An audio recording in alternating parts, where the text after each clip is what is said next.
Welcome to another episode of Founders Club. Thank you for tuning in. Today I'm interviewing a good friend of mine, Vaiarii Bouzige. He is the founder of Trudi, which is an AI program for property managers. He also recently purchased a local real estate agency. We had a great conversation where we spoke about developing AI products, venture capital funding, and also about purchasing and building on an existing business. So let's get into it. Everyone's experienced it and they go, that would be fantastic.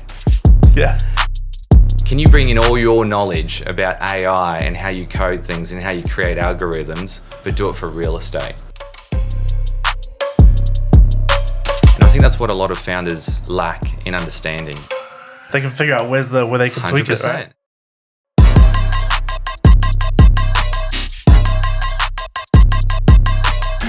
Well, welcome to Founders Club. Thank you for joining us, Vaiarii. No worries. Really happy to be here. Tell us a bit about your companies. I'm the founder of one company which is called Trudi. We have a product called Trudi.ai, which is a real estate property management AI system. And then we also, my wife and I, run Professionals here locally on the Gold Coast, Tamborine Mountain specifically. Yeah, that's cool. How did you come up with the idea for Trudi? So my background's in real estate. I've always done finance and real estate. I was actually invited really young to go into real estate, and I sort of delayed it, and then finally went into it. I started in finance. I was writing loans, and I was doing a lot of it down in Melbourne. So we were doing it for apartment buildings and some big developers, and they saw what I was doing with clients and kind of having to resell them and having to buy apartments off the plan. So they started saying, well, hey, why don't you just come and work for us? You know, you're doing basically what a real estate agent does. And it was more money. So I thought, hey, why not? And so sort of went into real estate. And then started working for some groups like Colliers International, and moved on to that, doing some large sort of project marketing, apartment buildings, mainly like around Brisbane and up north. Mm-hmm. But then saw an opportunity, always loved technology. So I actually studied technology in uni for a little while, and then sort of diverted because I didn't like the networking side, but loved the idea of technology. I just didn't know what. And so as new technology was coming out, I started seeing opportunities in real estate, particularly. Real estate and tech is just really old and antiquated. It's only been in the last few years that you've seen innovation come through. So we looked at what we could do in real estate. About 7 years ago, we thought AI was going to come through. No one knew what AI was back then. No one talked about it. And when we had an idea of AI is going to revolutionize the industry, we actually focused on property management, even though I knew nothing about it. I only knew sales, and typically everyone does everything in sales because it's where all the money is. Mm-hmm. It's attractive, and they're willing to spend more money on it too. But property management is the only value in a real estate business. So if you were to sell tomorrow and you did $100 million in commissions, that's actually worth nothing in terms of resale value, because if you were to buy the business, those are attached to individual sales reps, and they can walk out the next day. So there's no security at all. The only security is your rent roll. And so when we started to see that as the valuable asset in real estate, we looked at actually buying a real estate agency that had a rent roll. And when we went in there, we just were amazed, because a property manager, we sat down with them and said, show us what you do. And they had like 2 huge screens up. They had about 20 different systems opened up. They had a CRM, they had a listing portal, they had things for doing socials, and it just went on and on and on. Yeah. And so we're like, why are you paying for these 20 systems? And so they said, well, each one does a different job. And so we worked out that a lot of their time is actually spent in communication, organisation. It's back-end things. And at the time, we thought, you know what, we believed AI could actually solve that problem, but we didn't know how. And so it was this crazy idea to say, yeah, no, it's coming, but how do we actually do it? And so off we went to the market and actually started to raise some money for a concept that we knew nothing about, and a problem to solve that we had no idea how to solve, but we just had a gut feel that this is where it was going to go. Yeah. That's cool. I feel like, AI's been around a lot longer than what the general public is aware of. Yeah. Is that right? Yeah, and it's interesting because when we came up with the idea of what TrueLet is today, and it sort of went into the product of Trudi.ai, and Trudi is your virtual property manager. And so currently in the market, what we're seeing is that everyone's offshoring back-end tasks to the Philippines predominantly. Mm-hmm. And there's a human still there that you're telling, hey, can you send out this lease agreement? Can you do this? And there's a number of tasks. And they're sitting there on the computer actually preparing all the work and then sending it out. But a lot of that can be automated. So what we did when we had the idea that this is the direction we wanted to go, we went to look for gaming studios in Brisbane, because AI has been around in gaming for a long time. Yeah. You shoot something, you turn it around, and there's rules, and that's all AI is. It's a collection of data, and then you actually put some algorithms in place that give you an outcome. Yeah. And so we went to gaming studios and started to just have a conversation with how they do it, and then said, hey, can you bring in all your knowledge about AI and how you code things and how you create algorithms, but do it for real estate, all right? And that was where our team came from. So it was actually from a gaming studio that we brought on board, and then they started doing AI, which was at the time really, how do we collect as much data as we possibly can, make sense of it, and then create smart outcomes. Yeah. That's cool. You say we a lot. Who's in your core team? Yeah, so originally there was myself and my business partner, who's the other founder as well. And then we focused on about 3 or 4 key hires. So CTO, there was a lead product and marketing, and also a lead tech. So he was an engineer. And that's basically what we focused on as a core team initially.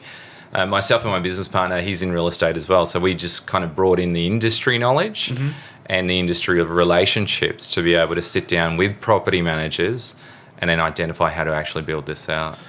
How do you know they're the right, like you and your business partner, how did you get into business together? How did you know that he was the right guy to go in business with? We're both very different, and you probably wouldn't put us together. I'm more of an introvert, he's an extrovert, he's extremely loud, and I tell him this, he knows this about me, but that's what I love about him too, right? He always says, I do the 9 to 5, he does the 5 to 9 sort of shift, where, a lot of the networking that has to happen, you go out for dinners and meet people, and he's very good at that, but he's also got a lot of knowledge in the industry.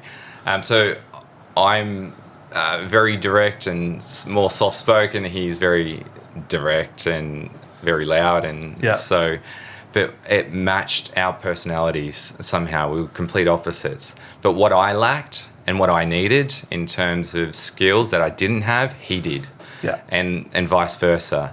And so it just meant that we covered every aspect of what we needed in terms of skills. And when we do things together, everyone always looks at us as a team. And, most people who invest in startups invest in people first. And that's why it was really important to make sure we had the right nucleus of a small team, management team, that could really deliver on something. And so with your other core members after that, is it, like, how do you get buy-in from everyone when you can't say, like, here's all this money we're going to give you? How do you get them to invest their time and energy into the business? Good question, because initially it was just an idea off a pitch deck. Yeah. And they weren't even convinced whether it was doable or not. I think what got them initially was everyone's either been a tenant or they've been a landlord, right? But everyone knows the experience of what it feels like to rent and how hard it is to get into the market, what you have to deal with property managers, and some are nice, some are mean. The inspections that they come and having to clean everything. So everyone knows what that feeling is. And so when you talk about potentially removing those pain points, everyone's experienced it and they go, that would be fantastic. The question was just, the unknown was how, right? But what we did is everyone pitched in some time and we researched it. So how we did that was we interviewed and surveyed thousands of property managers before we even raised any money. Yeah. And so we interviewed them face to face. We sat down with them in an office. We said, show us what you do, okay? And where do you spend most of your time? And here we are asking questions because to us, some of the things that they did naturally just didn't make sense. You know, you're coming at it from a different perspective and you're like, why are you spending 2 hours doing this? And they're like, because that's just how we do it. But why? And they're like, this is just how we were taught. Yeah, but isn't there a better way of doing that? You spend so much time, and they just don't think about it because all they're thinking about is how do I get my job done for the day. So they're not clock out. Yeah, absolutely, and they're employee mentality. So they're just like, I'm here to do a job. I'm just going to do it, and I'm going to go. Whereas as entrepreneurs, you start to think, well, this is a problem that we can solve. And so that's how we came, and we did a bunch of research. So we didn't cut any code for at least 12 months. Wow. And we just did research. And based on that research, then we went back out and we tested ideas that we thought that would work. And we were surprised a lot of the time. So our first research piece was actually the property manager is the pain point. No one liked the property manager. The tenant didn't like him, and the landlord didn't want to pay for them because they didn't perceive them to have value for money. Okay, so they would pay like $150 a month, and they said, all they're doing is collecting money for me predominantly because my house is in good nick. And they're just like, I don't necessarily need them. I don't want them, but I'm unsure of the risk. And if something happens, do I have things in place to be able to kick out my tenants, right? Yeah. So we thought, well, let's create a platform that would remove the property manager, who was the biggest pain point in our research, and just link up the landlord and the tenant, right? And a bit like an Uber model. And Uber was big at the time, it was sort of spiking. So we thought, hey, let's copy Uber. And when we went back out, and this is why we test things all the time, because what I think might be a good idea is a terrible idea out in the market. So we went back out and we tested that theory, and it tested really, really badly, right? So the response that we got from tenants was, I actually don't want to have a direct relationship with my landlord in case something bad happens, you know? The landlords were the same. They were just like, yeah, I agree that they are the pain point. I don't want to pay for them, but I also don't want to deal with my tenant directly, and I don't want to get a phone call at 2 o'clock in the morning saying the pipe's burst and I got to call a plumber. It's just not what I want to do. Yeah. So that didn't work. So we went back out and tested the theory, and that's where we said, well, let's put a virtual property manager in between. Remove the human aspect and bring in tech. And that's where we called it Trudi. And we called it Trudi because, again, we did some research. And Trudi was perceived to be, to many tenants and landlords, an older, experienced woman that was wise. You know, they saw her as a property manager, and so we called her Trudi. And then we put her in that role of being the property manager so that the tenant felt like they were directly communicating with Trudi, and same with the landlord. And then we started using rules-based, because we didn't have the AI that we do today, to actually have her respond. Okay, and it was more of a linear decision tree, so it had to be very specific, and it had specific answers. But that tested really well, and for them that was revolutionary technology at the time, you know, and so we moved forward with that. Now, the only thing we found in our research was the only one that still didn't want to talk to a virtual agent and wanted to pick up the phone and talk to their property manager was predominantly people above the age of about 58. Okay, so kind of older, and they're just like, I just want to pick up the phone, and that's what they're used to. Yeah. And that was okay, because we saw a new wave of investors coming through, millennials, who want an immediate answer, happy to text, happy to communicate in that form. So that's what we moved to, and then it evolved into what is today Trudi. That's cool. And how many variations of the product have you had to do? Or hundreds. Yeah. We pivoted so many times. Pivoted technology stacks, going from Google to Amazon, back to Google. We looked at IBM, Microsoft. We looked at everything, you know. And you have to pivot and be ready to pivot all the time. I like what Steve Jobs said. Apple's like the biggest startup, and they still operate as a startup because you need to change with technology, and technology is coming out and evolving so fast.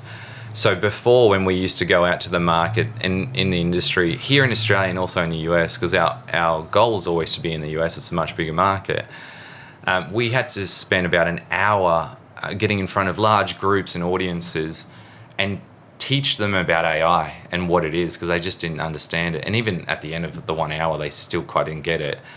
As soon as ChatGPT came out, it did that for us. And everyone was just like, you're too late, chat's going to take over. And we were actually like, this is fantastic, because what it does is, having new technology like that come out, it validates what we've been saying for years, right? And so we love it. So now we don't have to talk about AI. So when we go and speak in large groups, we save ourselves about an hour. All they want to know now is, what does your AI system do for me? Okay, and what problem does it solve? And we focus on that communication, organisation aspect, which is about 80% of their role. We streamline workflows for them, and every workflow is generated from a piece of communication. It's either a text message or an email that comes through and says, I have a problem, right? And then it screens that, it responds to it appropriately, and then it also goes into a workflow that is automated for our users to do. That's awesome. And how many countries is Trudi in at the moment? So here, New Zealand and the US. Yeah. Cool. And are the markets quite similar? Are they responding to it differently? Here in New Zealand, yes. So I think a lot of tech companies use New Zealand as a testing ground. So if it doesn't work, they're kind of like, okay, we've isolated it to New Zealand. Unfortunately, that's how they think. But it's completely different. So the Australian-New Zealand market is the same, predominantly. New Zealand to us is almost like another state. It has a few different regulations, but predominantly the workflows, communication styles are all the same. The US is completely different, and we thought it would be the same, but we've had to change our technology to reflect their needs. And even though it looks the same on the surface, behind the scenes, it's almost a whole new product. Yeah. Okay. Going back to the early days of the business, what was your day looking like before you had any investors and you were still just researching? You're still working your 9 to 5. How are you juggling everything? Yeah, really difficult. Startup life is not easy, and in all honesty, I probably wouldn't do it again, because it's a lot of hard work, and I know what's involved in it now. Yeah.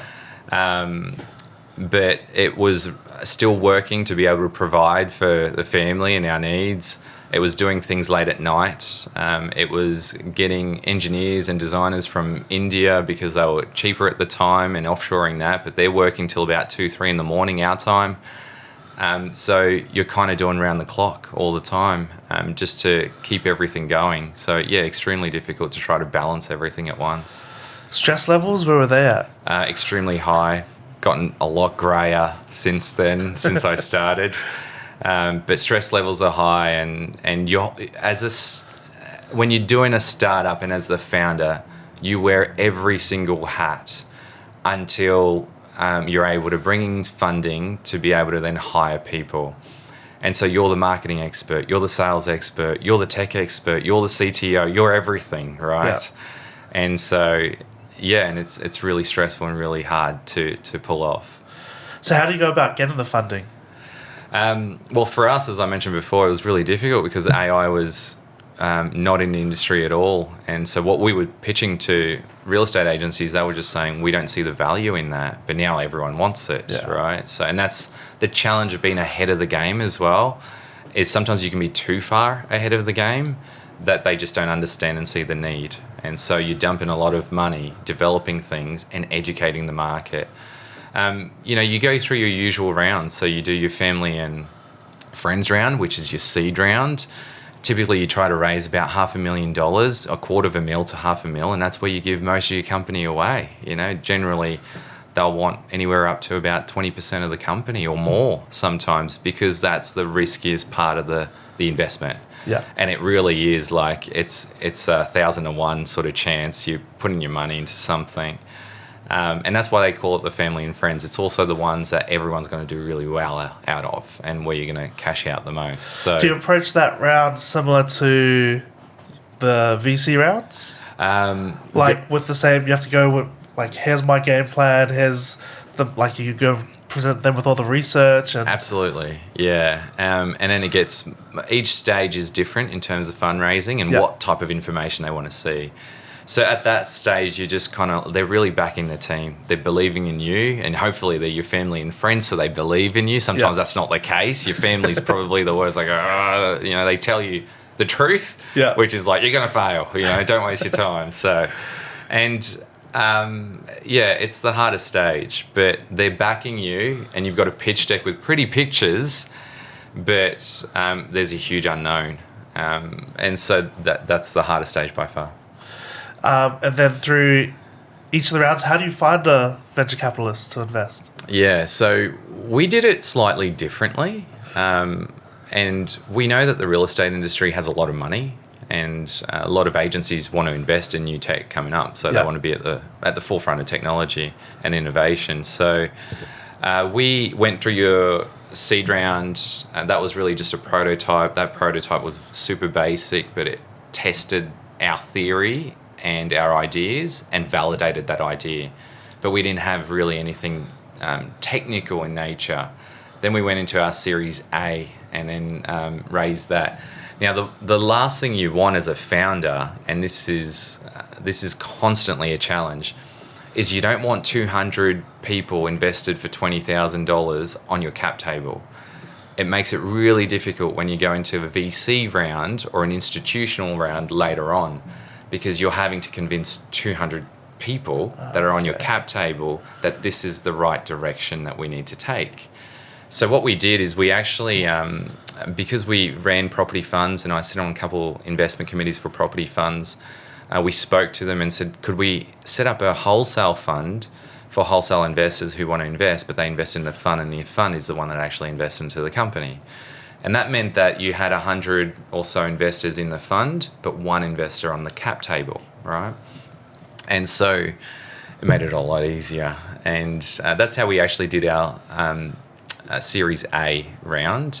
And then we moved to Series B and Series C after that. And at each round, they want to see different things. So Series A was really, we're going to build out a what's called an MVP, so minimum viable product. And it's really designed to be a minimum viable product. It's not supposed to do everything, all the bells and whistles. But if you've got 12 features that are critical, you bring it back to what are the 2 or 3 right now that are critical to validate our idea out in the market. And so that's usually your Series A. Your Series B then becomes your minimal commercial product, your MCP. And that means that you're now wanting to charge people, and they're willing to actually pay a subscription for your product because they see value in it, right? And then you move on each time. And each time then after that is, what is your revenue? And it's usually a multiple of your revenue. And depending on which country you're in, I find the US are more advanced when it comes to that and more willing to actually give you higher multiples rather than Australia. Australia don't really understand technology multiples. They kind of sit there and go, how are you raising at a 40 times multiple on rev when it just doesn't make sense to them?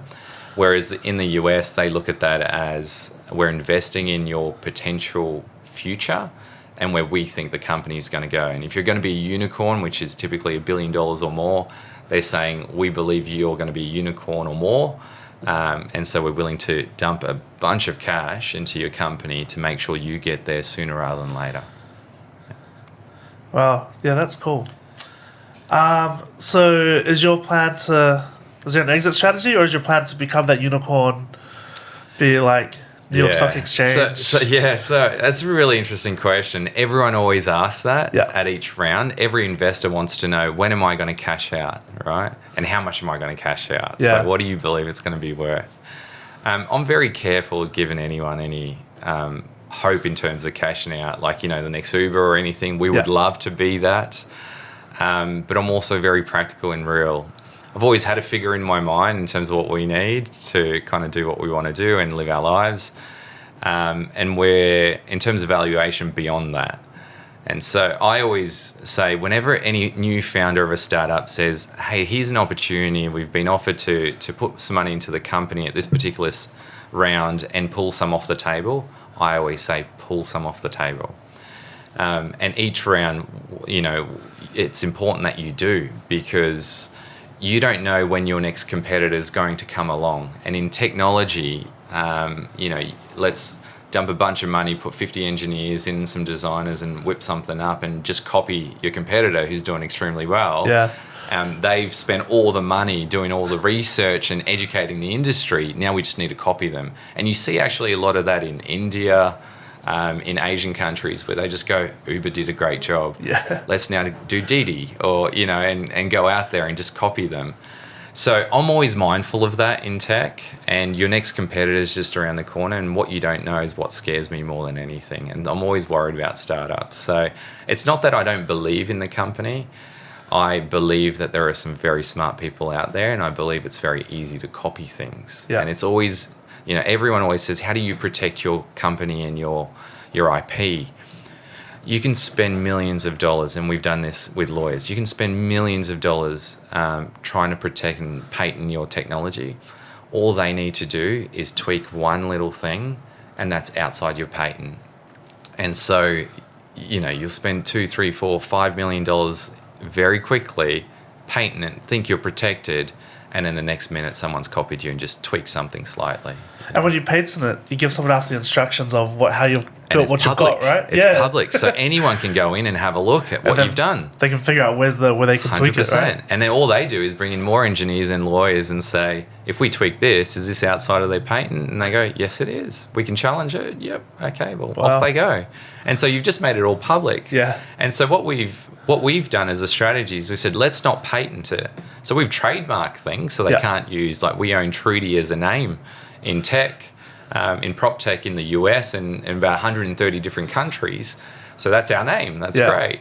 But we didn't patent anything because I think it's better to spend $5 million in actually accelerating your product to market and market it and being first in the market than it is to actually patent. But, different companies, different strategies, but that's what we did. Yeah. The only place that makes sense to me, the easiest place is like medicine, where then you have your 20 years to protect it of rights for that. Okay, cool. I guess shifting gears now, you've got another business. Yeah. You've recently purchased the Professionals Tamborine Mountain. Yeah. Why did you do that? I'll be very careful on what I say. It's more actually, I saw an opportunity.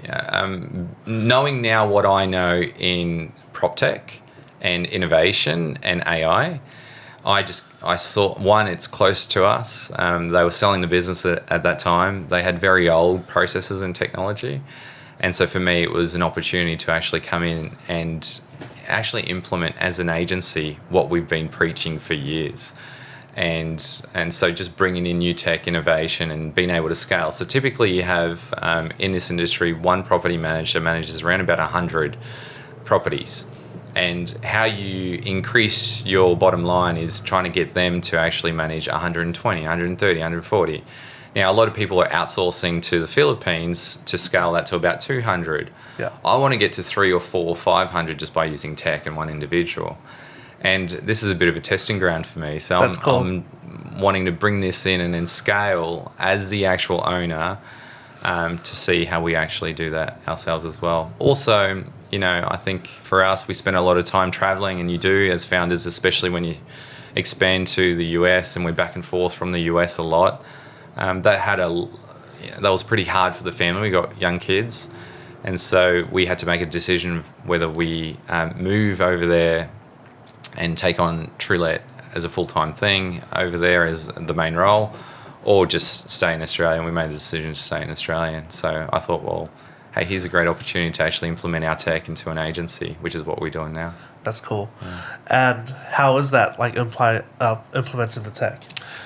Really challenging, because you again dealing with people who've been in a business for a long time, and they've stuck to their own processes, and they're used to doing things their way. And so change management is always difficult, and trying to get them to understand how technology can actually help them be more efficient, actually make their jobs easier. But the change between what they're currently doing and that is sometimes great. And so it's trying to get them to see the vision and come along for the ride. And that takes time. Yeah. And so, but we're getting there, which is good. That's awesome. We're heading towards the end of our time, but I've got a few quick questions. What's one mistake that you see a lot of entrepreneurs make? And the most costly mistake, I guess. We did lots of little rounds of funding, and at the time, my business partner had more experience in raising funds than I did, and he always says, just raise what you need. And you've got different perspective. A lot of companies actually go out there and say, take as much money as you possibly can, right? And I like what Mark Cuban says. He said it recently, and he said, when you raise money, it's not an achievement, it's an obligation. And I think that's what a lot of founders lack in understanding, you know. Every time you take $1, you have an obligation to that individual. It's not an achievement where you go away and say, yeah, we've raised $10 million, we're going next level to the moon, you know. Yeah. But it's not. It's actually a $10 million obligation to whoever gave you that money. And they will want you to report back to them, and you're obligated to do so. And so I think, you know, we celebrate those as achievements. I think we should celebrate our achievements more in terms of the products and services that we're able to build and then deliver and to our customers. And if they're satisfied with what we're doing, then that's an achievement, right? If they're willing to pay for that service, that's an achievement. But raising money is an obligation, and I think they just sometimes celebrate maybe the things that are in their mind a celebration, but it's probably not. Yeah. That's awesome. That's good insight. And then what makes a great entrepreneur? What's some habits and traits? Not being too prideful in thinking that you know everything. We've been really lucky in hiring quality people around us. And I always say that these people know a lot more than I do in technology. I've learnt along the way, and we've made mistakes along the way. But I never go into a meeting thinking I'm the smartest man in the room. Actually, I'd like to be the dumbest person in the room, because I'm assuming that if I've paid for these individuals to be there, that they are experts in their field, and that they will have something to contribute to that meeting. So I actually want to be the dumbest person in there and pay for the smartest person to be there to tell me what I need to do and what I need to know. Ultimately, though, as a founder, you're in charge and you're accountable. And I think, again, we make some mistakes as founders to think, well, we've hired you to do a job. You're accountable. And of course they're accountable for it. But ultimately, you're accountable for the direction of the company. And so you've got to own those decisions. And I see too many founders saying, I had a CTO and he was just absolutely rubbish, and it's his fault that this all went wrong. Well, no, it's your fault, because you made a decision to, one, to put him in there. Yeah. And two, you didn't actually give him direction which way we needed to go. Now, he may have made some mistakes along the way. Hopefully he owned up to them. But ultimately, as founders, we're in charge of the direction of the company, the success of it. We're in charge of stakeholder management.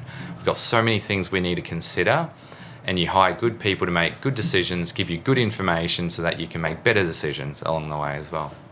I like that. I saw a video just this week from Dan Martell, and one of his clients called him up and said, "Oh, my salesperson cost me $100,000. They sold the wrong product," and he was like, "Did you have the right systems in play for them to make the right choice?" And he was like, "Yeah, I do." It's like, "Do you have it in writing, like the step-by-step procedure?" And he was like, "Not officially." And he's like, "Okay, well, sorry to tell you, but it's your fault. Like, you cost yourself that much money." So, yeah, that accountability is important. Thank you very much. Thank you for your time. No problem at all. I've enjoyed our conversation, and hopefully we'll continue it later. Yeah, awesome. Thank you. Thanks, guys. Thank you. All right. Thank you so much for listening. It would help if you could like and follow. That would be awesome. Also, if you have any burning business questions, drop them in the comments. Either I'll get to it or I'll ask my next guest. Thanks.